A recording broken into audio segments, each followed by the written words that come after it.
Imagine a world where miracles hide in the shadows of despair, where the unlikeliest heroes emerge from the forgotten corners of society. Now, before you dive into this heart-wrenching tale of hope, redemption, and unexpected twists, hit that subscribe button to never miss another story that could change how you see the world forever.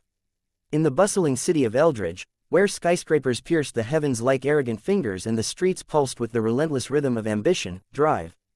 Elias Harrington reigned as the unparalleled king of neurosurgery, his hands steady as steel and his mind sharper than the scalpel he wielded with godlike precision, having mended spines shattered in accidents, restored mobility to the paralyzed, and whispered life back into limbs long deemed lifeless. Yet in the cruel irony that fate so often delights in, his own daughter, Amelia, born under the sterile lights of his operating theater 18 years prior, had never taken a single step on her own, her legs limp and unresponsive since the moment she entered the world, a congenital spinal defect that mocked every advancement in medical science he championed, leaving him, the healer of thousands, utterly helpless before the one soul he cherished most, her wheelchair a constant reminder of his failure, her bright blue eyes filled with a quiet resignation that tore at his heart each dawn when he wheeled her to the breakfast table in their opulent penthouse overlooking the river, where sunlight danced mockingly on the water as if to highlight the freedom she could never grasp.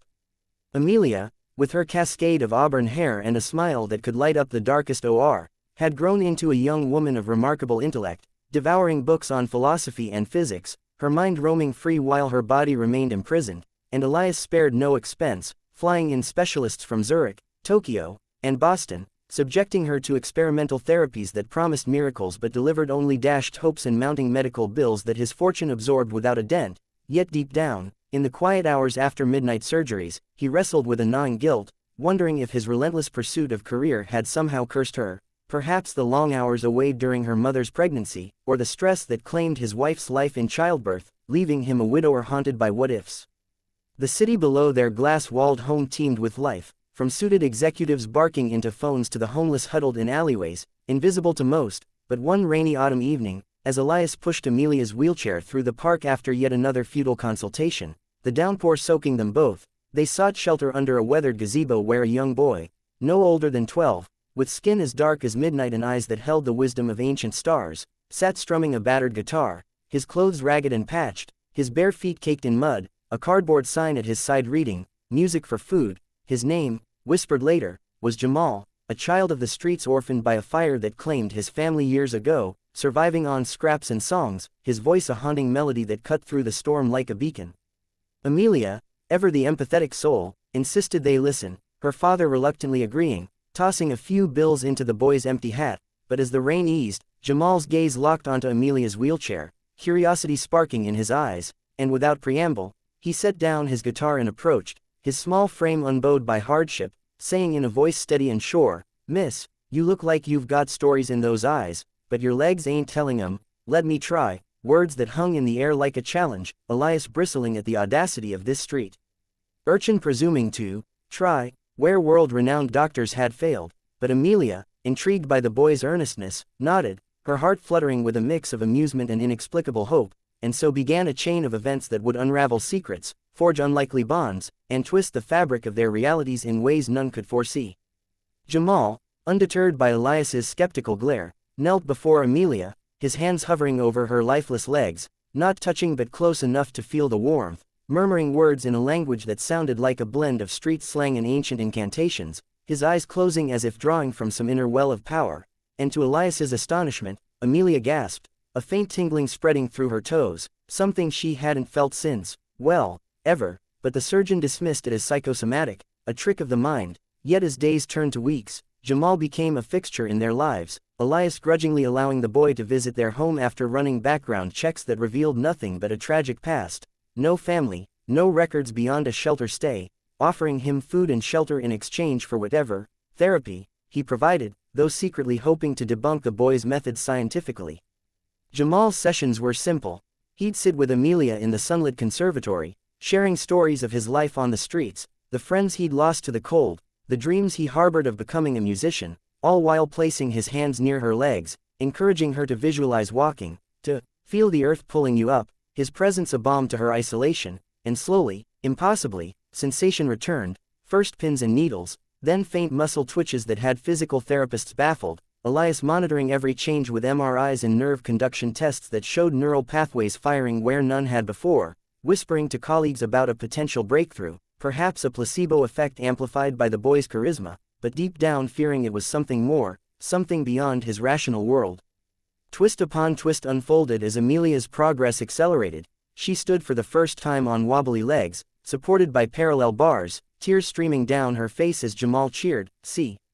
The world's been waiting for you." But Elias, ever the skeptic, dug deeper into Jamal's past, hiring a private investigator who uncovered fragmented clues. Jamal had been found as a toddler wandering near a burned-out church, no identification, but whispers from street folk spoke of him healing stray animals, mending a dog's broken leg with a touch, coaxing life back into wilting plants, abilities dismissed as urban legends until Elias witnessed Jamal revive a dying houseplant in their kitchen with a mere whisper, leaves greening before his eyes, forcing the surgeon to confront the impossible. Was this boy a prodigy, a faith healer, or something supernatural?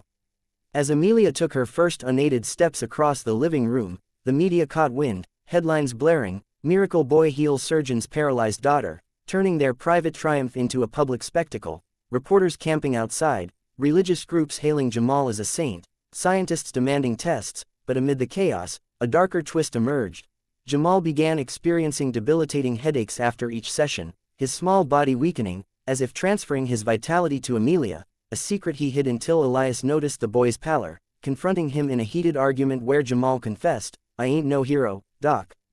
It's like, I take the hurt into me, make it mine so she don't have to," revealing a gift that was also a curse, inherited from a lineage of healers in his forgotten African roots, passed down through generations but at great personal cost, each miracle shaving years off the healer's life. Elias, torn between gratitude and horror, begged Jamal to stop, but the boy refused, insisting, "She deserves to dance, and I